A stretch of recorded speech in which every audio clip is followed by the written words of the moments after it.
السلام عليكم ورحمة الله وبركاته. نسأل الله يا رب يكون الجميع في خير وفي نعمة. طبعا الله يبارك فيكم. الأشجار دي زي ما انتم شايفين مظللة على الخلايا ما شاء الله اللي في الصف الأول. تمام. وده اللي احنا اتكلمنا عليه في شهر 6. لابد النحال يحط الخلايا بتاعته سواء تحت ظل أشجار أو لو قدر يجيب مظلات يعمل مقصود كلامي حسب المتاح ليه. تمام. طبعا الخلايا اللي ربما يكون بعيد عن الأشجار. تمام. الله يبارك في الجميع. حاطين عليها زي ما انتم شايفين تندة او عازل. تمام. على الخلايا. تمام. ده طبعا الله يبارك في الجميع بيشيل كميات كبيرة من درجات الحرارة اللي بتنزل على الخلايا. تقريبا دلوقتي يمكن الساعة 2 ظهرا. تمام. درجة الحرارة ربما تقارب من 37 درجة. تمام. فبالتالي زي ما انتم شايفين طبعا فيه بعض سروح للنحل قليل او ضعيف من اللي بيجيب المية بسبب درجات الحرارة. ولكن الخلايا اللي انا قلت للجميع الله يبارك في الجميع، الخلايا اللي ما تكونش تحت ظل الاشجار او ما فيش ظل عليها لابد تظللها زي دي. تمام. حط لها اي عازل. ده بالمناسبه بسيط جدا ورخيص. طبعا تحط عليه بلوكات او شيء عشان ما يطرش وقت ما تيجي تفحص شيله. تمام. الخلايا اللي هي تكون نقدر نقول في المكان اللي تحت ظل اشجار او ما شابه ذلك مش محتاجه. يعني الخلايا اللي تكون تحت الظل زي ما انتم شايفين كده مثلا اخر خليه دي مش حاطين عليها شيء. تمام. خلايا زي كده مفيش شيء. الخليه اللي هناك دي برضو نفس الشيء اللي ربما يكون الطابقين ديت. تمام. بسبب ان هي متظلل عليها. تمام. مش محتاجه.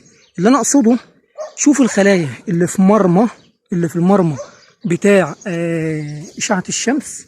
تمام. وبالتالي ظلل عليها علشان تقدر توفر مجهود على النحل. تمام. نفس الشيء دي خلايا ربما يكون في تحت ظل الاشجار في البدايه نفس الكلام مش محتاجه. طبعا الله يبارك في الجميع لما يجي ان شاء الرحمن علينا فصل الشتاء او الخريف الواحد هيحركها لان الخلايا بتكون في الوقت ده عاوزه اشعه شمس. انما دلوقتي مع ارتفاع درجات الحراره تمام لازم الاخ يظلل. تمام.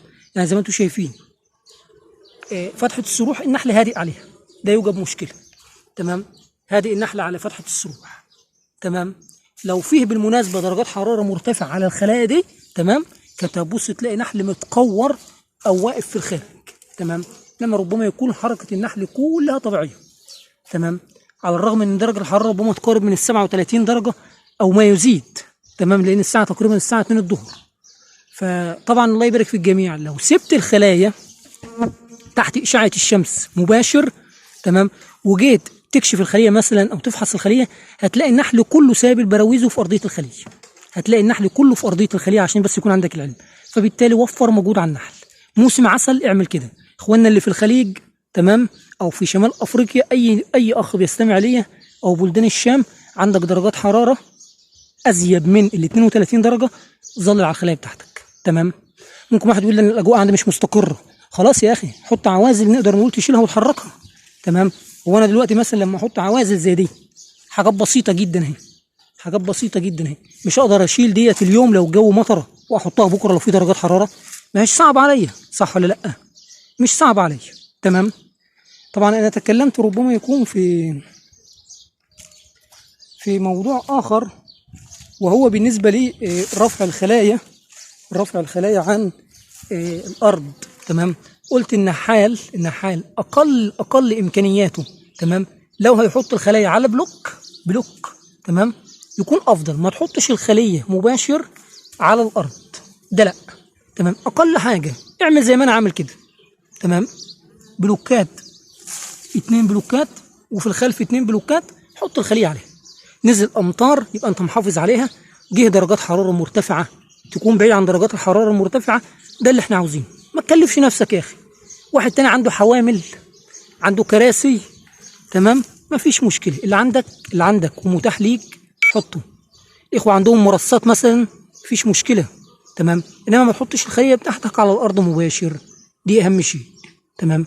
بالمناسبه لما تحط ايدك على الخليه كده وتحس ان مفيش درجات حراره. تمام. وتلاقي ان البلوك ده او الزنك ده تمام مفيش فيه مش موصل لايدك درجات حراره اعرف ان النحل مرتاح. تمام. زي ما انتم شايفينه. تمام. ده اللي انت ممكن تقدر تعرف هل في درجات حراره ولا لا. تمام. بالمناسبه ربما يكون لو